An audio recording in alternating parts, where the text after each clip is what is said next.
பசுபதி பாண்டியன் கொலை வழக்கில் கைதானவர்களின் வழக்கு செலவுக்காக கோவையில் 50 லட்சம் ரூபாய் கொள்ளையை அரங்கேற்றிய கும்பல் சிக்கி உள்ளது.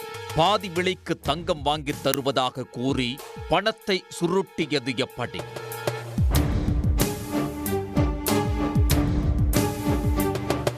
தேனி மாவட்டத்தைச் சேர்ந்தவர் 28 வயது விஜய்.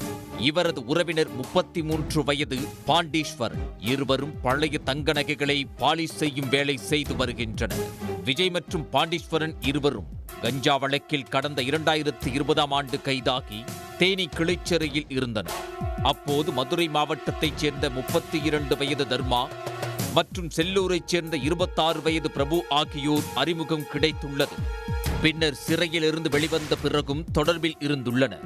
இந்த நிலையில் கடந்த சில வாரங்களுக்கு முன்பு தர்மா மற்றும் பிரபு இருவரும் இன்ஸ்டாகிராம் மூலமாக விஜயை தொடர்பு கொண்டுள்ளனர். அப்போது கோவையில் குறைந்த விலைக்கு பழைய தங்கம் இருப்பதாகவும் அதனை தாங்கள் வாங்கித் தருவதாக கூறியுள்ளனர். மேலும் 50 லட்சம் ரூபாய் கொடுத்தால் 100 சவரன் பழைய தங்க நகைகள் வாங்கித் தருவதாகவும் ஆசை வார்த்தை கூறியுள்ளனர். தங்கத்தின் விலை சவரன் 1 லட்சத்தை நெருங்கும் நிலையில் 50 லட்சத்திற்கு 100 சவரன் நகை கிடைக்கிறதே என ஆசைப்பட்ட விஜய், பாண்டீஸ்வரன் இருவரும் பணத்தை தயார் செய்து எடுத்துக்கொண்டு கடந்த மாதம் 18ஆம் தேதி கோவைக்கு சென்றுள்ளனர்.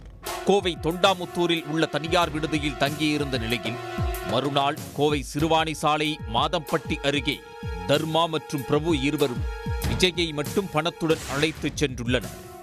அங்கு வேறு ஒரு காரில் வந்த நபர்களிடம் 50 லட்சத்தை கொடுத்துவிட்டு பின்னால் மற்றொரு காரில் விஜய், தர்மா, பிரபு ஆகியோர் பின்தொடர்ந்து சென்றனர்.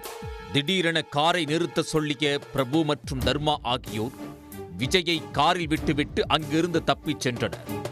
அதிர்ச்சியடைந்த விஜய் இதுகுறித்து பேரூர் போலீசில் புகார் அளித்தார். புகார் அடிப்படையில் வழக்கு பதிவு செய்த போலீசார் 50 லட்சம் பணத்துடன் தப்பிச் சென்றவர்களை தேடி வந்தனர். இந்நிலையில் தலைமறைவான மதுரை மாவட்டத்தைச் சேர்ந்த அழகுபாண்டி, கோபி, முருகன், சிவகங்கை மாவட்டத்தைச் சேர்ந்த அருண்குமார், முத்து தமிழ்மாறன் ஆகிய 5 பேரை கைது செய்தனர். மேலும் தலைமறைவாக இருந்த முக்கிய குற்றவாளிகளான தர்மா, பிரபு உள்ளிட்டோரை போலீசார் தீவிரமாக தேடி வந்தனர். இந்நிலையில் பல்வேறு பகுதிகளில் பதுங்கியிருந்த வழக்கின் முக்கிய குற்றவாளியான மதுரையைச் சேர்ந்த தர்மா என்கிற தர்மராஜ், வெங்கட் பிரபு, சிவகங்கை மாவட்டத்தைச் சேர்ந்த பிச்சைமலை, கோவை ஆலாந்துறையைச் சேர்ந்த ஹரிபிரசாத் ஆகிய 4 பேரையும் தனிப்படை போலீசார் கைது செய்தனர். பின்னர் 4 பேரையும் நீதிமன்றத்தில் ஆஜர்படுத்தி சிறையில் அடைத்தனர். தொடர் விசாரணையில் கொள்ளையடித்த பணத்தில் கார் மற்றும் தங்க ஆபரணங்களை வாங்கியதும் மீதி பணத்தை பசுபதி பாண்டியன் கொலை வழக்கில் தொடர்புடைய லோடு முருகன் என்பவருக்கு வழக்கு செலவுக்காக செலவு செய்துவிட்டதாக தெரிவித்துள்ளனர். மேலும் வழக்கு செலவுக்காக தான் கொள்ளை சம்பவத்தை அரங்கேற்றியதாகவும் கூறி அதிர்ச்சியை ஏற்படுத்தியுள்ளனர். இந்த கொள்ளை சம்பவத்தில் மேலும் சிலருக்கு தொடர்புள்ள நிலையில் அவர்களையும் போலீசார் தேடி வருகின்றனர். உடனுக்குடன் செய்திகளை தெரிந்து கொள்ள சன் நியூஸ் பெல் ஐகானை கிளிக் பண்ணுங்க.